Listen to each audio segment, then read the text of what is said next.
नुपुर शर्मा ने मोहम्मद पैगंबर पर 27 मई को टिप्पणी की। 10 दिन तक भारतीय जनता पार्टी के दल ने उस महिला को पद से नहीं हटाया। प्रधानमंत्री नरेंद्र मोदी अपने मुंह पर फेविकोल लगाकर बैठे हुए हैं। मैं आप सबों से अपील करता हूं, आप सब उठ खड़े हो। सवाल प्रदर्शन और विरोध का नहीं है, सवाल है कि देश का प्रधानमंत्री बताए कि क्या वह मोहम्मद पैगंबर पर टिप्पणी करने वाले के खिलाफ है या पक्ष में है। मोदी को बताना चाहिए। आज हमारा देश इस दशा में पहुंच चुका है। हमारे देश के टीवी चैनल अदालत की भूमिका में है, वो बता देते हैं कौन अपराधी है। शुक्रवार को प्रदर्शन होता है और रविवार को घर ढाए जाते हैं। मैं ये बात इसलिए कहना चाहता हूं, जरा सोचिए, हमारे देश के अंदर विरोध प्रदर्शन करना, लोकतंत्र में ना कहने की आज़ादी, उसकी हत्या की जा रही है। टेलीविजन चैनल कोर्ट की भूमिका में आ गए हैं, बुलडोजर न्याय की भूमिका निभा रहा है। सुप्रीम कोर्ट और हाई कोर्ट में बैठे जज धृतराष्ट्र की भूमिका में आ चुके हैं। एक बात हमको आपको सोचनी चाहिए, हमारे देश पर अंग्रेजों का शासन था। अंग्रेजों का शासन क्या को हिलाने वाले, उनको देश से उखाड़ कर फेंकने वाले गांधी का घर अंग्रेजों ने नहीं तोड़ा। सोचिए, जरा कल्पना कीजिए, हमारे देश में नेताजी सुभाष चंद्र बोस का कोलकाता में आज भी घर है, जहां से 1941 में फरार हो गए थे। अंग्रेजों ने उनका घर नहीं तोड़ा। शहीद आजम भगत सिंह का घर खटखट कला पंजाब में आज भी है, अंग्रेजों ने उनका घर नहीं तोड़ा। हमारे देश के अंदर पोरबंदर में महात्मा गांधी का पैतृक घर आज भी है, अंग्रेजों ने घर नहीं तोड़ा। मैं तमाम देश के आला जितने भी अगुवाई करने वाले लीडरान थे, उनके पैतृक घरों पर हमला नहीं किया गया।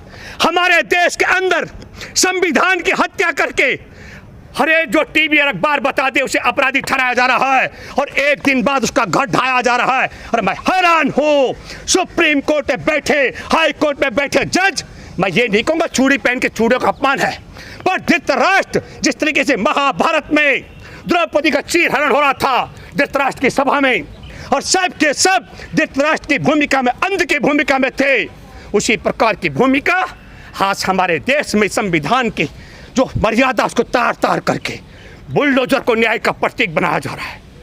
तो मैं हैरान हूँ, मुझे बहुत दुख और अफसोस के साथ मैं बहुत ये भी मानता हूँ, मैं मुस्लिम समाज से भी बहुत मैं हैरान हूँ कि 10 दिन तक 27 मई से लेकर 10 दिन तक कोई विरोध नहीं हुआ। और अब विरोध हुआ तो मैं बताना चाहता हूँ आपसे, हमारे देश के अंदर आज़ादी की जंग में जब अंग्रेजों को महसूस हो गया था कि ये देश गांधी की अगुवाई में आज़ादी की तरफ बढ़ेगा, ये बात मैं जोर से इसलिए कह रहा हूँ, दावे से इसलिए कह रहा हूँ, 1857 की शस्त्र क्रांति हुई थी। उस शस्त्र क्रांति के बाद इतनी बड़ी शस्त्र क्रांति दोबारा कभी नहीं हुई, कभी नहीं हुई। और उसके 60 वर्ष बाद गांधी आए 1917 में, 30 साल बाद देश को आज़ादी मिली। मैं ये बात इसलिए कहना चाहता हूँ, कई लोग बहुत कमतर आंकते हैं गांधी को, लेकिन अंग्रेज जान चुके थे और अंग्रेजों ने गांधी के रास्ते में रोड़ा अटकाने के लिए मोहम्मद जिन्ना को आगे करके मुस्लिम लीग का गठन किया और देश के साथ गद्दारी करने वाले, गोरों की मुखबिरी करने वाले आरएसएस को आगे किया, ताकि फूट डालो राज करो की बात हो सके, ताकि यह संदेश जा सके कि ये जो देश में मुखबिरी करने वाला गिरोह संघियों का है, ये हिंदुओं की अगुवाई करेगा और जो मुसलमानों की अगुवाई जिन्ना करेगा, तब सवाल करेंगे अंग्रेज कि बताओ कांग्रेस तुम किसकी अगुवाई कर रहे हो। मैं बात इसलिए कहना चाह रहा हूँ, आज देश उसी राह पर पहुंचाया जा रहा है। देश की बेटियां कॉलेज में पढ़ने के लिए अगर सर ढक कर जाती है तो देश को खतरा हो जाता है, और देश की सीमा के अंदर घुस करके चीन अरुणाचल के 15 जगह के नाम अपने चीनी भाषा में करता है तो देश में आहार नहीं होता। ये मैं इसलिए कहना चाहता हूं कि 30 दिसंबर 2021 को जैसे ही समाचार पत्रों में प्रकाशित होता है कि भारत के अरुणाचल में चीन ने जिस तरीके से 2017 में 7 जगहों का चीनी भाषा में नामकरण कर दिया था, ठीक उसी तरीके से 15 और जगहों का नामकरण भी चीनी भाषा में कर दिया है। देश के लिए बड़ी खतरा की बात थी। लेकिन अचानक इस पूरे क्रोनोलॉजी को देश की जनता का ध्यान भटकाने के लिए चीन ने अरुणाचल में अपने 15 और जगहों के नामकरण कर दिए। इससे ध्यान भटकाने के लिए क्या किया? हिजाब पर सवाल उठाया गया। कर्नाटक में जहां भाजपा शासित सरकार थी और वहां पर 31 दिसंबर से 2021 से 6 बालिकाओं को इसलिए क्लास में नहीं जाने दिया गया क्योंकि उन्होंने हिजाब पहन रखा था। कई दोस्त ये कहेंगे कि मैं पुरानी बात उठा रहा हूं। मैं बिल्कुल आपको याद दिला रहा हूं, क्या क्रोनोलॉजी का हिस्सा है कि चीन कब्जा करता है अरुणाचल के 15 जगह पर अपने नामकरण का, और हमारे देश में सवाल उठता है छात्राओं के सर ढकने के हिजाब का।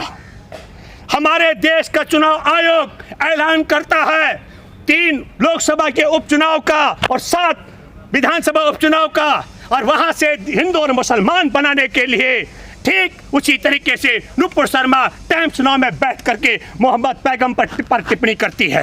ठीक जिस तरीके से उत्तर प्रदेश के विधानसभा चुनाव के दौरान आपने देखा हमारे देश में मर्यादा पुरुषोत्तम भगवान राम को बताया गया। वो हमने तो, मैं जब छोटा था हमारे गांव में रामलीला होती थी, मैं भी भूमिका में था, लक्ष्मण की भूमिका मुझे याद आती है, और हमने दशरथ नंदन का तमाम मैं देखता था रामलीला में। और अब हमको पता लगा इस आई में जा करके कि भगवान राम भारतीय जनता पार्टी के अहम सहयोगी संजय निषाद दिखा है। मेरे दोस्तों, हम सब लोगों को इस समय ये सोचना चाहिए कि देश के लिए देश के खतरे की बात कौन सी है, देश से ध्यान भटकाने का षड्यंत्र कौन सा है। मैं निश्चित तौर पर, मैं तो उत्तर प्रदेश के चुनाव से पहले भी जो होने उपचुनाव, एक और बात आप देखिए, बिल गेट्स, हमने बार बार कहा था क्रोनोलॉजी के पीछे बिल गेट्स जैसे बहुराष्ट्रीय कंपनियों का हाथ है। उसका भी एक बहुत बड़ा खेल था, उसने उत्तर प्रदेश के मुख्यमंत्री को सर्टिफिकेट दे डाला कि सबसे बढ़िया तरीके से योगी सरकार कोरोना से निपटी है। अभी मोहम्मद पैगंबर के विषय में भाजपा के राष्ट्रीय प्रवक्ता की जो ओछी टिप्पणी थी, वो टिप्पणी क्यों हुई? 25 मई तो हमारे चुनाव आयोग ने देश में 3 लोकसभा और 7 विधानसभा चुनावों के उपचुनाव की घोषणा की। जिन 3 लोकसभा सीटों की मैं बात कर रहा हूं, उनमें 2 महत्वपूर्ण चुनौती वाली सीट है।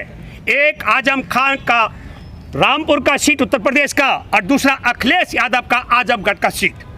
हिंदू और मुसलमान का ध्रुवीकरण करने के लिए योजनाबद्ध तरीके से संघ परिवार मोदी और अमित शाह के इशारे पर नुपुर शर्मा ने जानबूझकर मोहम्मद पैगंबर पर टिप्पणी की गई। और मैं ये इसलिए भी कहना चाहता हूं कि कोई अचानक का मामला नहीं है। इससे पहले भाजपा के साथ में गठबंधन के अहम सहयोगी संजय निषाद ने नवंबर 2021 में कहा, उन्होंने कहा कि आम खाने से बच्चे पैदा नहीं हो सकते हैं। ये सार्वजनिक तौर पर आज भी संजय निषाद का वीडियो आप कहीं भी सुन सकते हैं। तो पहली बार भाजपा ने हमारे देश में, चाहे मोहम्मद पैगंबर पर टिप्पणी करने की बात हो, भगवान राम को अवैध संतान बताने की बात हो, ये सब के सब स्वार्थ का कारण है।